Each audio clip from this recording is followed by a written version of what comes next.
Buon pomeriggio, siamo con Cristiano Corazzari, eletto in Consiglio regionale, assessore regionale uscente, straordinario successo tra ieri e l'altro ieri per il voto regionale del Veneto, 5.560 voti, preferenze se non sbaglio, per la Lega di Salvini. Che porta la Lega della provincia di Rovigo ad avere un successo strepitoso rispetto per esempio alle altre province del Veneto. Mi può commentare questo risultato?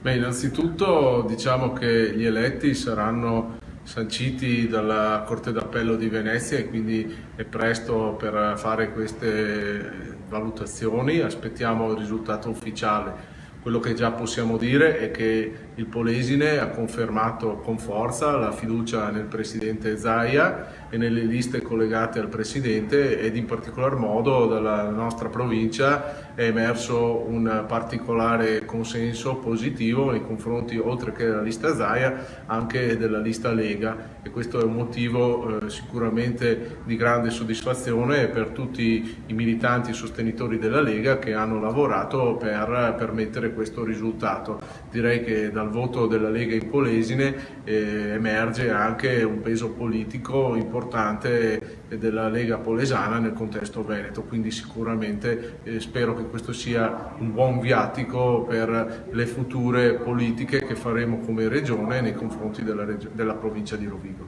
Guardando i numeri, 1 su 4 è un voto che lei ha portato alla Lega.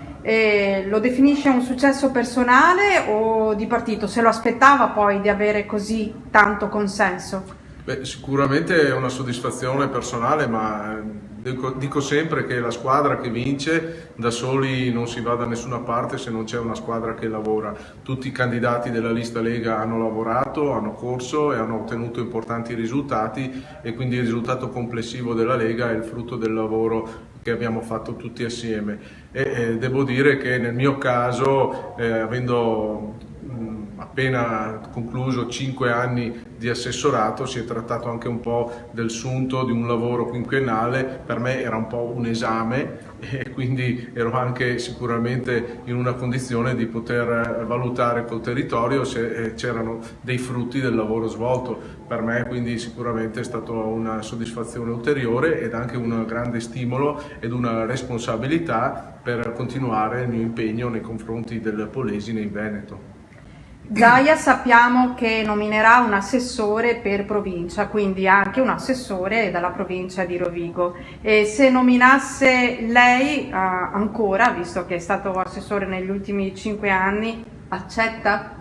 Questo non lo so, nel senso che le scelte del Presidente Zaia ce le comunicherà e assolutamente farà le sue valutazioni sulla base del quadro che si è determinato dopo le elezioni. Io sono sempre stato a disposizione del partito e a disposizione del Presidente e farà le sue valutazioni. Sicuramente spero di poter continuare in qualsiasi ruolo a mettermi a disposizione ad essere utile per la mia terra, per il Polesine.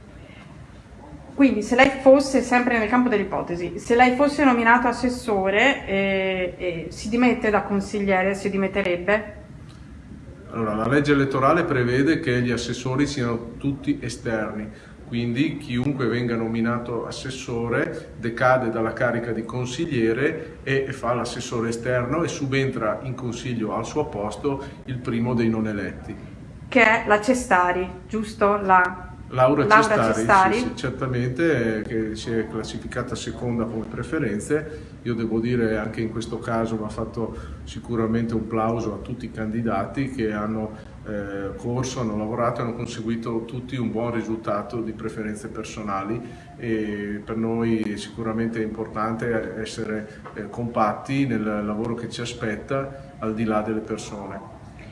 Quindi se avessimo lei assessore, Cestari consigliere regionale, Simona Bisaglia che è stata eletta dalla lista Zaia, avremmo una rappresentanza dell'Alto Polesine in consiglio regionale. E il Delta che fine fa?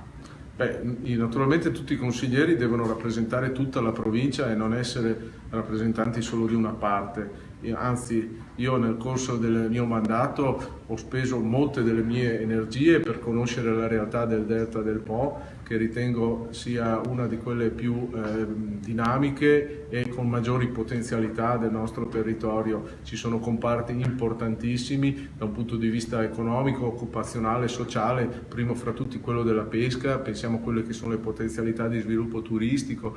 Io penso che la nostra provincia debba essere unita e bisogna fare un ragionamento sempre complessivo, valorizzando tutte le nostre realtà, dall'Alto Polesine fino al Delta, da Melara a Scardovari.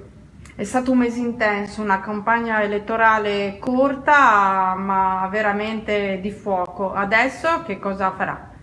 Beh, innanzitutto diciamo che abbiamo fatto una campagna elettorale che normalmente si fa in 2 mesi, in 20 giorni, quindi è stata particolarmente intensa, ed essendo stata particolarmente intensa io mi prenderò qualche giorno di vacanza, dopodiché saremo pronti a ritornare al nostro lavoro, anche perché vorrei ricordare che il Presidente Zaia ha giustamente chiesto a tutti gli assessori di continuare anche il loro lavoro istituzionale durante la campagna elettorale, quindi noi non abbiamo mai smesso di fare giunta e di fare il nostro lavoro all'interno dell'istituzione veneta.